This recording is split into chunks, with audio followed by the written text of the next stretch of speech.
Jésus de Nazareth a passé de lieu en lieu, faisant du bien. Acte 10, 38.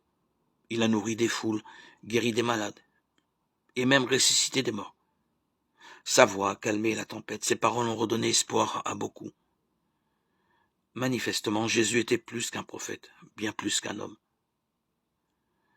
Pourtant, ce vendredi soir, après le drame de la crucifixion, Jésus a été enveloppé d'un suaire et déposé dans un tombeau taillé dans le roc. C'est là que les femmes l'ont vu et l'ont laissé pour le temps du sabbat.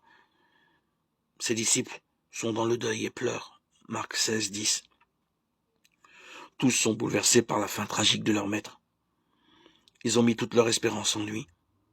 Ils ont compris qu'il est le Messie promis.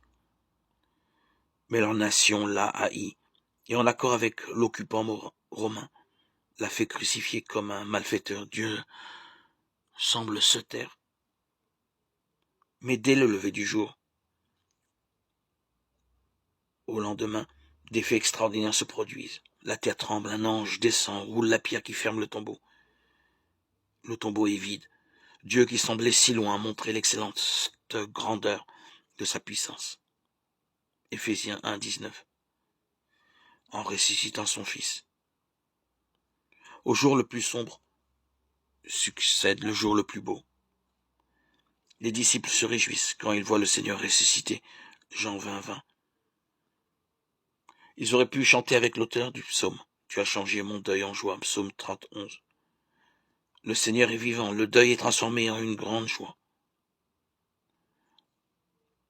Le soir, les pleurs viennent loger avec nous et le matin, il y a un chant de joie. Psaume 35. Jésus nous dit, vous serez dans la tristesse, mais votre tristesse sera changée en joie. Jean 16, 20. Louons Dieu.